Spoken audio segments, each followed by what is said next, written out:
Good morning and welcome to the Morning Scoop for Friday, February 11th. This is your daily Buckeye fix. I'm Tom Orr. The spring game is in 64 days, the Notre Dame game in 204 days, and the game against Michigan in 288 days.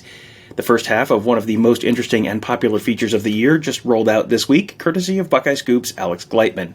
Every year after National Signing Day, he puts together the stories behind some of the biggest recruitments of the season and shares them.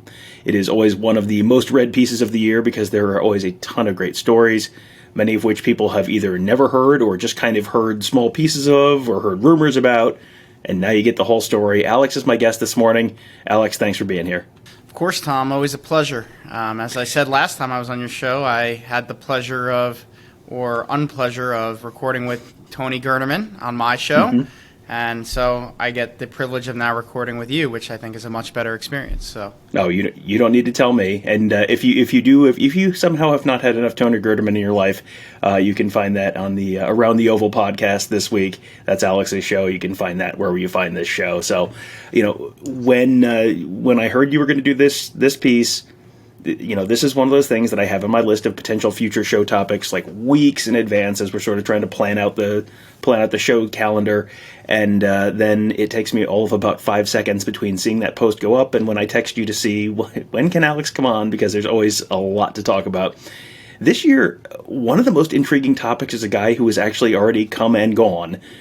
Quinn Ewers, he was originally a member of the 2022 class, reclassified to 2021, but because that all happened within the last year, he's included here. So there are a lot of twists and turns to that one, as probably everyone listening to this podcast would know already. But I guess let's start with Ohio State flipping him away from Texas after Tom and Herman got fired. How did that all happen?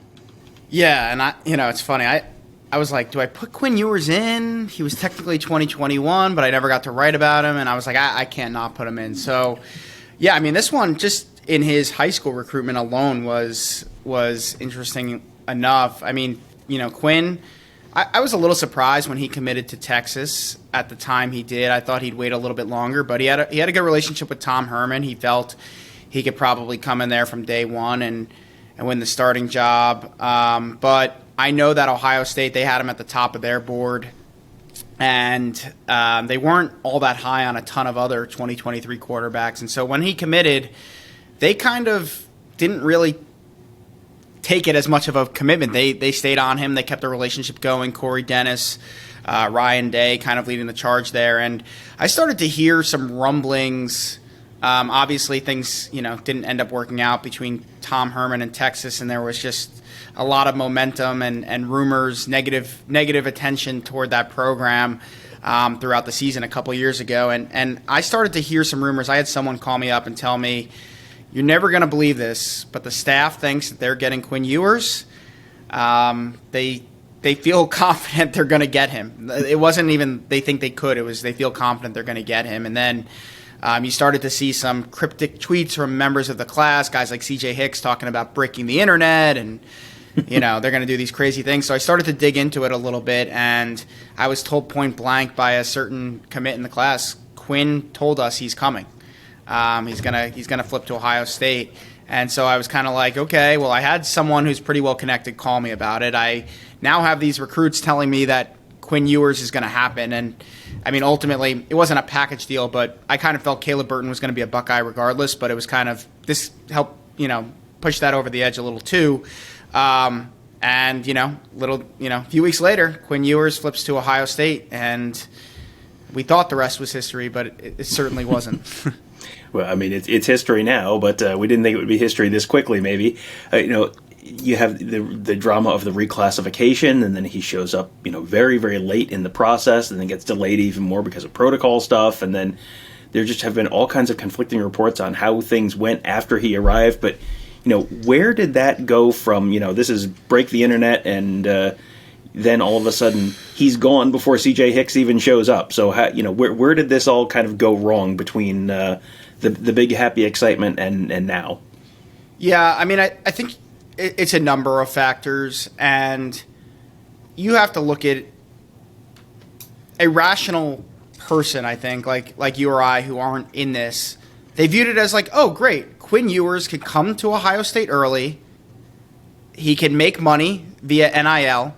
He basically got a 4-month head start. Because he would have been enrolling in January anyway. So he basically got a 4-month head start on his career, learning the playbook, getting adjusted to school, learning what practice is like, getting some reps, getting coaching, being in the weight room, running scout team, maybe even getting a few reps, probably in blowouts. And wow, this is a great advantage. I mean, it's a win-win situation for Ohio State and for Quinn Ewers. But I don't think Quinn Ewers necessarily thought about it like that. I think he felt I do think that NIL was the reason that he ended up accelerating his timeline and getting to Columbus, the opportunity, and he certainly made a good amount of money in NIL as a 17-year-old kid or whatever. But I don't think he felt like he was going to maybe necessarily start and win the job this year, but maybe they underestimated CJ Stroud a little bit. And I think Quinn came in thinking, I'll give myself even more of a head start, and I'll be in a great position to compete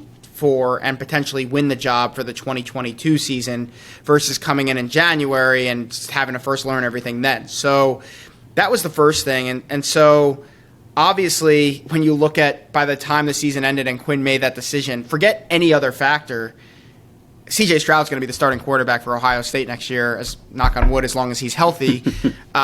So the opportunity to go and look, there was probably no guarantees made, but I bet you Steve Sarkisian basically told Quinn Ewers, you're probably going to be starting for us if you come here, as long as you earn it.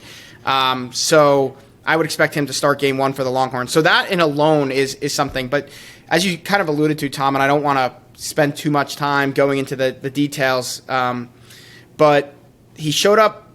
He was going to come in August when camp was already ongoing. So he's already behind the 8 ball. Never learned anything, doesn't even know a play at that point. Then, as you mentioned, let's call it, there were some protocol things that set him back another 7 to 14 days before he can actually join the team. By that time, the season's already going to start. He hasn't even had a rep. They don't have reps to give him. They have to get CJ Stroud ready, and if CJ Stroud isn't taking those reps, they have to get Jack Miller and Kyle McCord ready just in case CJ Stroud isn't that good or CJ Stroud goes down with injury, because remember, none of those guys threw a pass. So that pretty much took the case throughout at least the first half of the season, where there wasn't many reps to go around. They had to get these guys ready to play. They had to get them experience. They had to get them reps, learning the plays, practicing the plays. So, you had a situation where he's not really doing that much in practice. I mean, he's not ready to run the scout team. He's not really getting that many reps. He's the only kid in his class. I mean, I'm not saying guys didn't embrace him or things like that, but you're a year younger. You came in late. You didn't have a chance to make the bonds that everyone else did. No one else in your class is there. You're thousands and thousands of miles from home. So I think he got a little lonely, from what I understand. He got a little homesick. He got a little lonely. When you're not in it and you're not active, you have time to think about those things a little bit more. And everyone gets a little homesick. They get a little lonely, even if they are 30 minutes away from Ohio State. So I think all natural things that freshmen go through he was experiencing, but he was kind of doing it alone to some extent, and he wasn't really getting all the reps and things like that. I think eventually Ohio State started to try to get him some reps, get him more involved, things like that, once they kind of got a hint that things weren't going so well for Quinn. But I think at that point, maybe between CJ doing well in the field and just kind of feeling a little homesick and things like that, it was a really hard battle to kind of turn around at that point. So I know I went on for a while. I didn't go into all the details, but that, I think, is the general gist. You just add up all those different factors, not to mention the opportunity to actually play and potentially start for one of the biggest programs in college football history this year. And again, a rational human being would kind of say it's a no-brainer to some extent. Yeah, I mean, he very clearly was not going to be starting in Columbus this year, barring some kind of injury to CJ Stroud, and then you have to beat out at least one or two more guys. So, yeah, that was probably not going to happen. And then if the Texas opportunity presents itself, you kind of get it. So, yeah, he coming in when he did definitely did not do himself any favors in terms of getting on the practice field, getting reps, setting himself up for long-term success at Ohio State. So, I mean, there are all sorts of what-ifs about other quarterbacks that the Buckeyes might have ended up with if Ewers had never committed to Ohio State. And you have some interesting stuff in there on a couple of other big names, which people can find in your ADAC column this week. That's at BuckeyeScoop.com. But let's talk about the guy who did join the class as a quarterback, Devin Brown, the 2022 quarterback. That was something that for a long time seemed like a real long shot that then ended up hitting. Yeah, I mean, look at the Ohio State situation trying to recruit a quarterback in this class in September or October versus November, December. At that point, you had C.J. Stroud. You had Jack Miller still. Even if you thought he was leaving, you had Kyle McCord and you had Quinn Ewers. And at that point, nobody thought Quinn Ewers was leaving. It was like, okay, well, C.J. will play. Someone will either end up beating him out or C.J. will be really good. He'll go to the NFL, and then it's Kyle McCord or Quinn Ewers. So it was really hard, I think, to recruit a 2022 quarterback after Quinn Ewers reclassified. But then things changed. I mean, I think Ohio State had a pretty good idea, ultimately, especially when Kyle McCord was virtually the backup quarterback, that Jack Miller was probably going to look for another opportunity. And then I think because I had heard rumors that Quinn Ewers was looking to transfer in, I don't know, November, like before he even appeared in a game, the one game he appeared in. I had been hearing about, thoughts of transferring. So I think Ohio State had somewhat of an idea, and they were kind of able to try to go out to a number of other guys once they realized they probably needed a 2022 quarterback, and kind of sell them like, look, yes, CJ's here. He probably goes pro after 2022, and then you have an opportunity to go win the job. And it became a much more attractive situation. And so they went to Drew Aller. I think at that point it was just kind of too little too late. If James Franklin had ended up going to a USC or LSU or somewhere like that, I think the door may have opened for Drew Aller. But I think at that point, Drew had a great relationship with Penn State, Mike Yurcich, James Franklin. And look, I mean, Sean Clifford's back, but I wouldn't be shocked if Drew Aller's starting by the time Ohio State goes there on October 29th, to be honest, if they're trying to win football games in Happy Valley. And then, it's who else is out there? They're not going to reach. I mean, they'd rather go get a portal guy versus, they would have probably gone and gotten like a Caden Slovis or someone like, I mean, maybe, what's his name? Who went to the other kid from Utah who ended up at Ole Miss. Charlie Brewer? No, Charlie at Ole Miss. Brewer? From, who is the Jackson Dart. Maybe they go get someone like that, or maybe they're, I don't know if they would have got Caleb Williams, but I think they would have had to have go out to the portal if they didn't feel strongly about one of the high school kids. But Devin Brown, Clay Helton gets fired midseason. Devin Brown opens things back up. And I don't think anyone in the WAC thought that they had a great shot to get Devin Brown, but conversations happened. They present their opportunity. Obviously, the track record of Ryan Day speaks for itself. He decides to take a visit. That visit goes very, very, very well. The relationship continues to build. Ole Miss and Texas were really strong candidates as well, but obviously, Texas, as they start to hear more about Quinn Ewers, is probably getting a little excited about that situation. And I think Ole Miss was obviously an attractive situation, but the opportunity to come to Ohio State, play for Ryan Day, I think that they were sold on that visit that they came for the Michigan State game.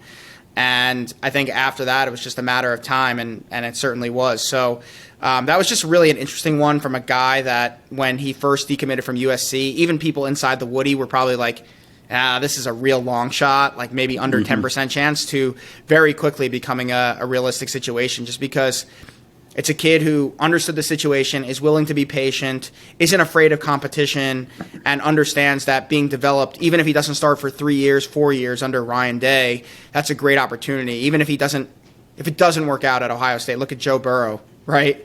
I mean, that certainly worked to his advantage. So I think the kid was smart, and I think Ohio State just presented the opportunity really, really well. Yeah, and Devin Brown ended up being ranked the number 1 overall player in the class of 2022 by one of the services. So Ohio State at different times had 2 different quarterbacks committed and signed who were the number 1 overall player in the class of 2022 at one point or another. That's I'm assuming that's got to be the first time in history that's ever happened. You have a bunch of really great stuff in there about the one running back who they did sign and several others that they didn't. Again, people can find all of that in that ADEC column at BuckeyeScoop.com. But let's talk about the wide receivers instead, because they can read all about it in your column about the running back. So you had a bunch of good stories in there. Which one of the 4 guys in the Ohio State wide receiver class do you think had the most interesting path to Columbus? Oh, that's a tough one. I mean, I think Caleb Burton was pretty straight up. They just built a good relationship from the start there. And, I mean, Keon Graves was committed to Arizona and ended up flipping. But, like, I mean, the minute that they showed interest, he was like, if they offer, I'm going there. So that wasn't too crazy.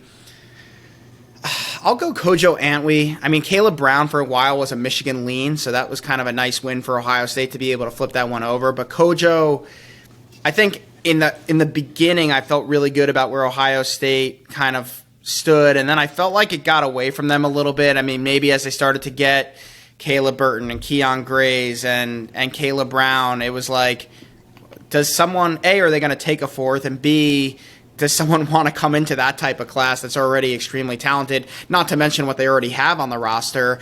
But they stayed on Kojo. They hung in there until they got that late June visit, and on that visit is where they just convinced the family was there, and they just convinced, I think the family was maybe someone that they had to win over in that recruitment.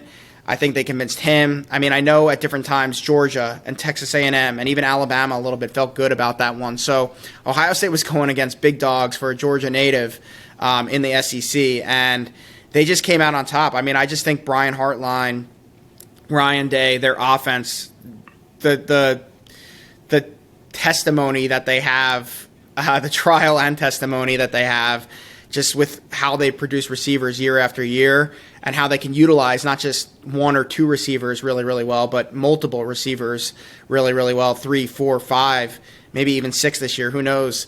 But I think that was really attractive. The ability showing how they moved a guy like Garrett Wilson inside, then moved him outside. They might do the same things with Jackson Smith-Njigba. So Kojo's that type of player where he could play either. He's versatile, and that will help him for the NFL one day. So I just think that it was a really great job of them continuing to stay on him, continuing to make him a priority, and then they absolutely just killed the visit, really selling the family more than even Kojo himself. All right, on the offensive line, we're going to start with the good news. There was a lot of drama, and the one that had a happy ending for the Buckeyes was Carson Hinsman. Sometimes you get the sense that kids are just kind of playing up the uncertainty to build suspense. That definitely did not seem to be the case with Hinsman, and there seemed like there was really a lot of uncertainty throughout his whole process. Yeah, I mean, this is a kid from Wisconsin, and an offensive lineman from Wisconsin not signing with Wisconsin. There was actually 2 of them this cycle, and neither of them, 2 really good ones, and Billy Schrouth being the other, who I touch on in the article, and Billy ended up signing with Notre Dame. So it's very, very unusual for guys of that caliber, top, 125, 150 type players, 4-star kids not signing with Wisconsin at the offensive line position in state. And so I think Carson Hinsman grew up rooting for the Badgers. If you spoke to anyone from any point up until May 2021, this kid was going to Wisconsin. It was done and over. He decided, I'll have an open mind. I'll take some visits. I think Iowa was really the school in his mind that maybe could have changed his mind, and understandably so with the way they produce offensive linemen too. But, he got convinced to take a visit to Ohio State. They'd done a good job recruiting him. The family felt that they should at least go check it out. It's one of the best programs in America. And they did, and they absolutely fell in love with it on, I think it was a June 4th weekend official visit last year. And I think after that, I mean, it put Carson in like a little bit of a tailspin. It was kind of almost at that point for the rest of the way a head versus heart, where his heart was with Wisconsin, but his head was with Ohio State. And I think that kind of went back and forth for a while. They came back for the Oregon game, even though that was a loss. They had a really good visit, and then I still think he was struggling, so they brought him back again for the Penn State game, and obviously that was a really good game to go to if you're Ohio State and you were hosting recruits. And after that game, I just felt really strongly that Ohio State was going to get him, and I wrote as such on the site. And then he kind of hinted that maybe a commitment was coming soon, but then a week goes by, 2 weeks go by, 3 weeks go by, he doesn't commit. We're at signing day week, and I'm starting to feel like maybe Wisconsin flipped this back. I reach out to Carson, hey, just want to double check, are you committing this week? And he was like, I'm not going to commit. I think the first day was a Wednesday. I'm not going to commit on Wednesday, but it might be on Friday. So I was like, okay, he's just setting up his announcement. Come to Thursday night, I text him, and he says, yeah, I'm not going to make a decision during the early period. So this was a kid to not be able to make the decision then, who was really, really torn. I know that different family members, one preferred Ohio State, one preferred Wisconsin, so that didn't help the matter either. But then something did help the matter, and that was Joe Rudolph leaving Wisconsin. And I know Greg Stajarwa ended up leaving Ohio State, but I think the relationship with Rudolph was really, really strong.